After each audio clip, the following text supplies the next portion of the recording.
Hello friends, आज की class में रहेंगे अपने next question SST HTET previous year questions. और यहाँ पर हम बिल्कुल अच्छे से डिटेल में कंसेप्ट को क्लियर करके चल रहे हैं हर एक क्वेश्चन में।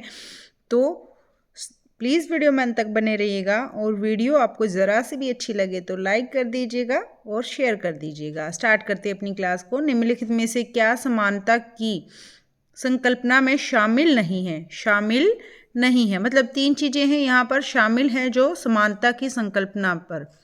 तो कौन सी एक चीज़ शामिल नहीं है? तो 108 का हमारा आंसर रहेगा बी। समरूपता है जो ये समानता की संकल्पना में शामिल नहीं है, और जो शामिल हैं वो नाम भी आप याद रखिएगा। समानता मतलब एक जैसा व्यवहार करना, समानता हर एक किसी के लिए एक जैसा व्यवहार करना। जैसे ए है संरक्षणात्मक विभेदन, मतलब कोई भी जाति हो उसके साथ भेदभाव ना किया जाए, सभी को समान रूप से लेकर चलना। युक्ति युक्त वर्गीकरण, समान अवसर प्रदान करना, ये सारे के सारे समानता की संकल्पना में शामिल है। नेक्स्ट क्वेश्चन है, अपस्फीति को ठीक करने के लिए, जो ये अपस्फीति है फ्रेंड्स, आप केवल रटना नहीं है, कंसेप्ट क्लियर करके चलना है, ताकि इस जैसा वर्ड आपको कहीं पर भी मिले आपको पता हो ये वर्ड क्या है, ये शब्द क्या है। तो अपस्फीति क्या होता है? एक अपस्फीति होता है, दो शब्द होते हैं ये। एक अपस्फीति होता है, एक मुद्रा अपस्फीति होता है। क्या होता है? मुद्रा अपस्फीति, दो होते हैं ये, मुद्रा में आते हैं ये, ठीक है। तो मुद्रा अपस्फीति, ये अपस्फीति क्या है मैं सामान्य शब्दों में इनको बताना चाहूँगी। अपस्फीति होती है यह देश को हानि पहुँचाती है, ये एक नुकसान बोल सकते हो आप। अपस्फीति होती है देश की आर्थिक जो स्थिति है उसमें सुधार करते हैं। तो ये हमारी सही है और ये हमारी देश के लिए अच्छी नहीं है। अपस्फीति को अगर मैं बताऊं इसकी डेफिनेशन इंग्लिश में इसको बोलेंगे अपस्फीति को क्या?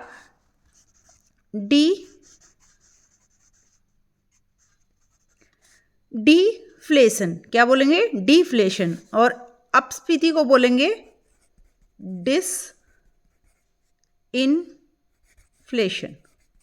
डिसइन्फ्लेशन। दोनों का इंग्लिश में ये मतलब है।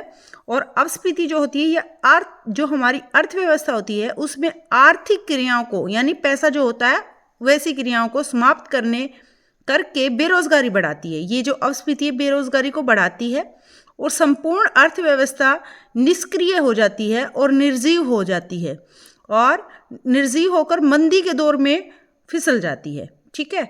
यह स्वयं उत्पन्न होती है, अपने आप से उत्पन्न होती है, और यह देश को हानि पहुंचाती है। अपस्फीति क्या होती है? यह वह क्रिया है जिसमें देश में उत्पन्न मुद्रास्फीति, मतलब जो पैसा है आता है देश के अंदर, उसकी दिशा को सामान्य स्तर पर लाने के लिए मुद्रा की मात्रा में क्रम से कमी की जाती है। जो भी इसकी वजह से होता है इसको ठीक करने के लिए अपस्फीति का हम प्रयोग करते हैं। यह एक निश्चित नीति के अनुसार होती है, हमारी नीति होती है, यानी हमारे अनुसार इसमें फैसले लिए जाते हैं इसको सुधारने के लिए। इसके अंदर इससे देश की आर्थिक स्थिति में सुधार होता है, इससे देश की आर्थिक स्थिति में सुधार होता है। तो अपस्फीति को ठीक करने के लिए अब आप इजीली यहाँ से आंसर निकाल लोगे। तो यहाँ पर देखिए, वाणिज्यिक बैंकों द्वारा प्रतिभूतियों को खरीदा जाता है। प्रतिभूति क्या होती है? सिक्योरिटीज जो होती हैं उनको खरीदा जाता है। वाणिज्यिक बैंकों द्वारा अब प्रतिभूतियों को अपने अधिकार में रखा जाता है।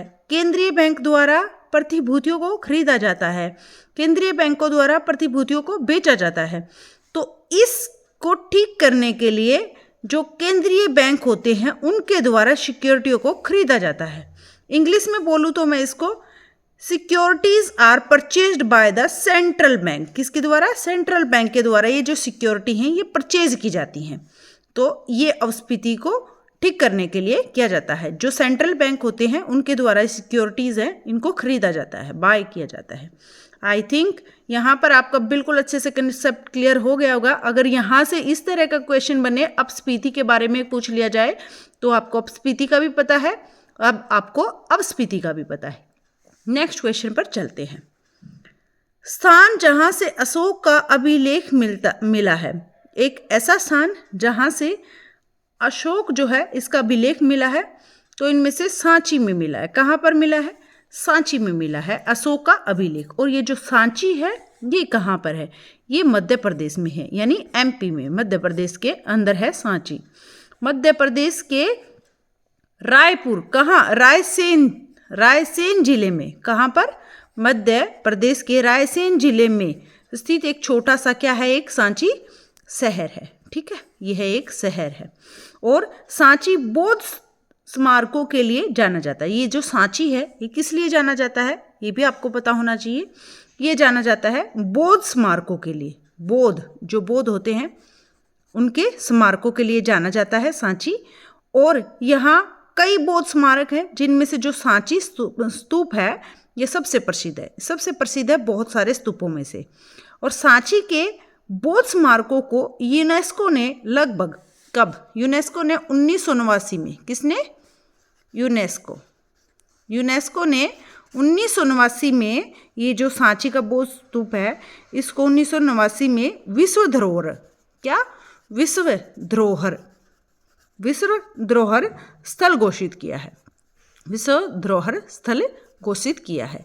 अब याद रख लीजिए, सांची का जो स्तूप है इसको यूनेस्को ने कब, ये पूछ लिया जा सकता है, किसने और कब?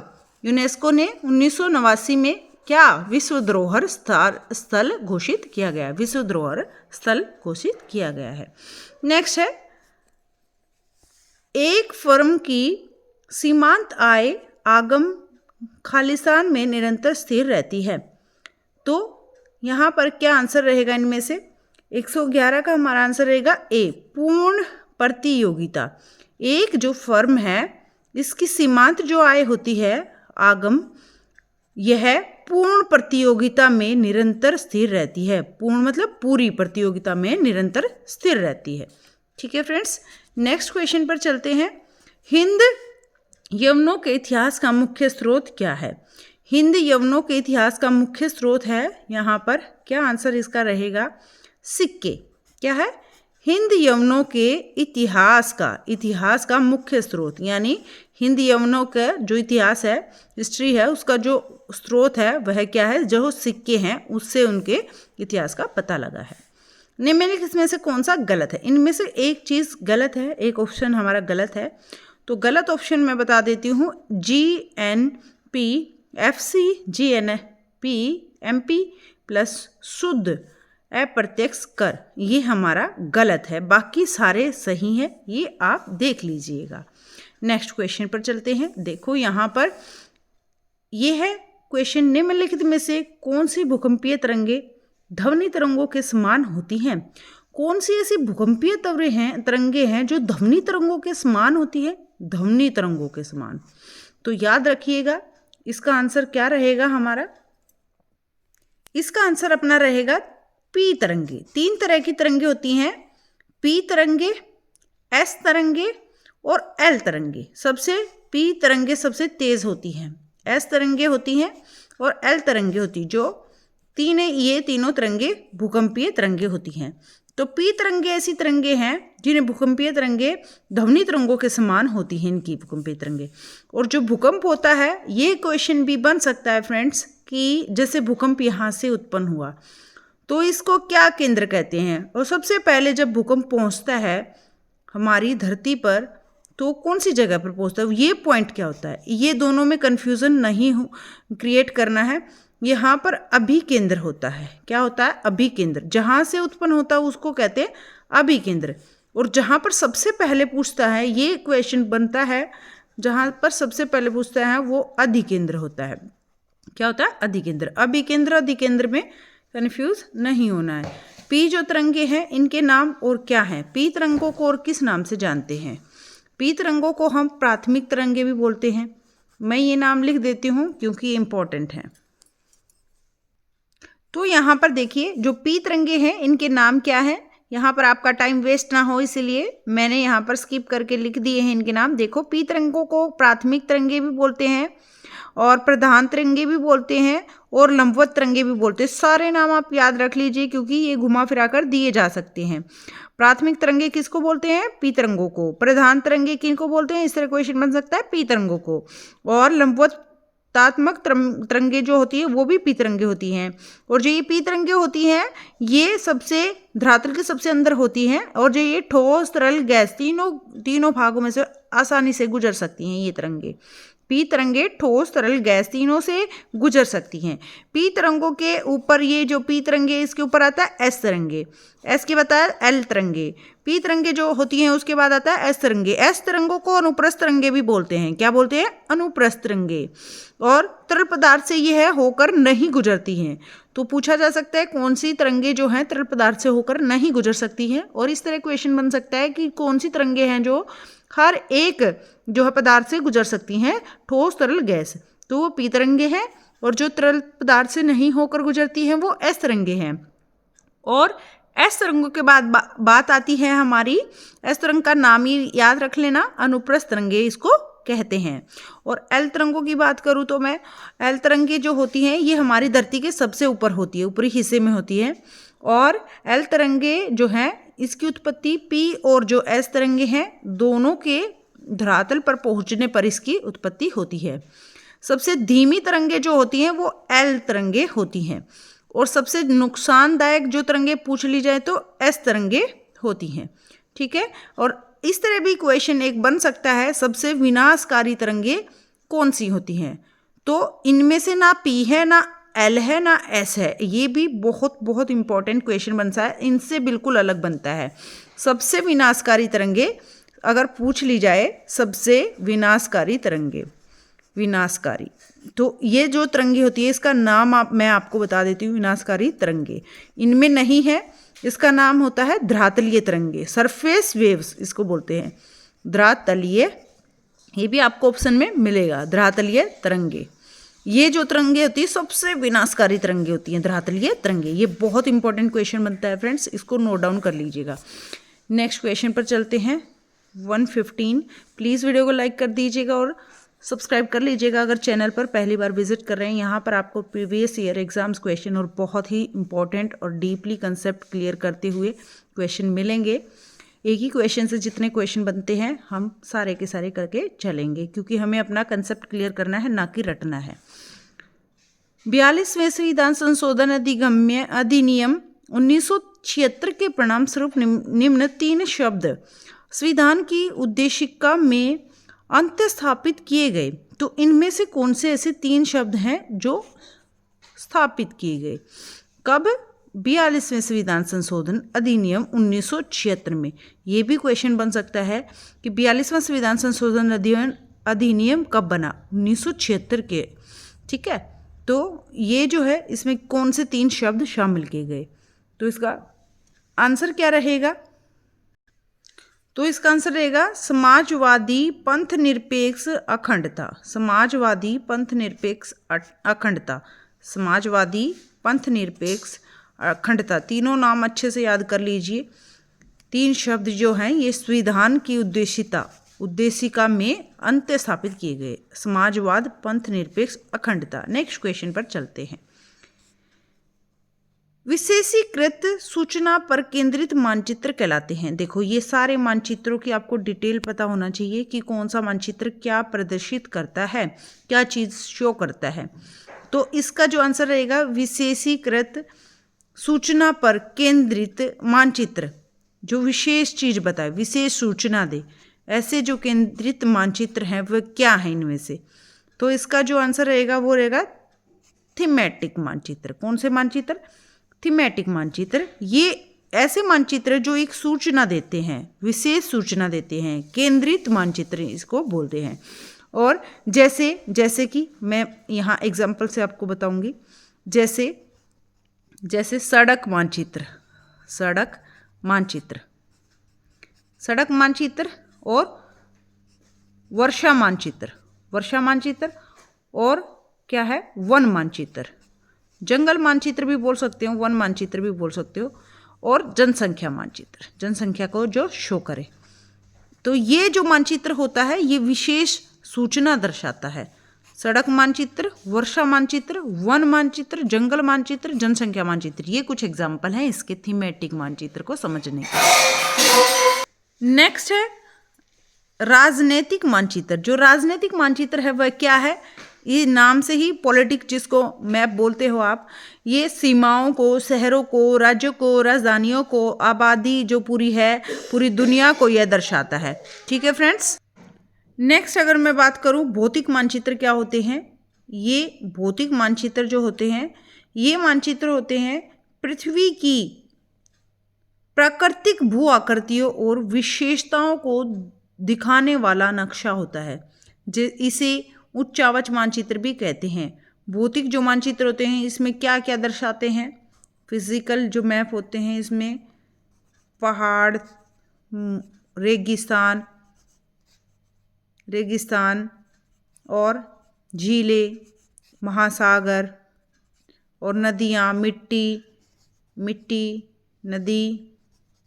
नदियाँ और इसके महासागर और मिट्टी का जो प्रकार है, भूमि का उपयोग जो है, ये सारी चीज़ें हमारे भौतिक मानचित्र के अंतर्गत आती हैं। और ग्लोब मानचित्र का तो आपको पता ही होगा। नेक्स्ट क्वेश्चन पर चलने से पहले प्लीज़ वीडियो को लाइक कर दीजिएगा। नेक्स्ट क्वेश्चन क्या है हमारा, ये है उस शब्दावली को पहचानिए जो नारीवाद से संबंधित नहीं है। इनमें से कौन सा जो है नारीवाद से संबंधित नहीं है?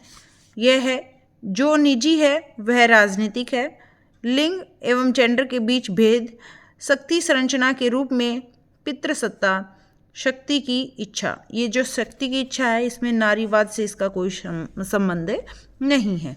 भारत के निम्नलिखित राज्यों में से कौन सा भू आबद्ध नहीं है? भू आबद्ध नहीं है, इनमें से कौन सा नहीं है?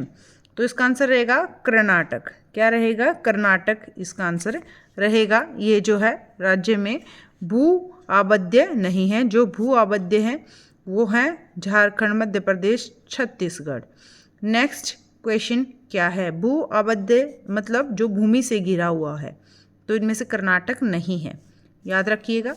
नेक्स्ट क्वेश्चन है, यानी चारों तरफ इनके जो है जल जो है, इसके पास क्या है हमारा सागर है, महासागर है, इसके आसपास कोई नहीं है। ये भू आबद्ध मतलब भूमि से घिरा हुआ भाग है।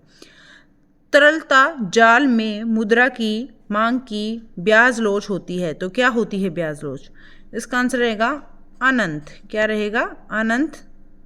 तरलता जाल में मुद्रा की मांग की ब्याज लोच होती है अनंत। नेक्स्ट क्वेश्चन है, लास्ट एंड फाइनल आज की क्लास का क्वेश्चन रहेगा, क्योंकि हम बहुत अच्छे से डिटेल में क्वेश्चन कर रहे हैं। तो आज की क्लास में बस इतना ही। ये क्वेश्चन और देख लेते हैं। प्लीज़ वीडियो को लाइक करके जाना और शेयर करना ना भूलें। सब्सक्राइब कर लीजिएगा चैनल को। देशों के समूह को पहचानिए जिसमें 1975 से 2000 के बीच लोकतांत्रिक सरकारें स्थापित हुई।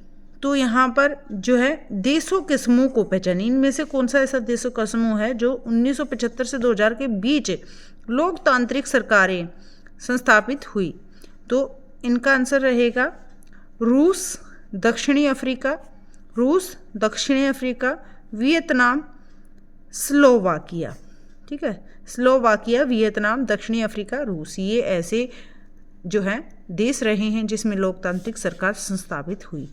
Thank you so much video में अंत तक बने रहने के लिए। Bye bye, take care, good night, bye bye.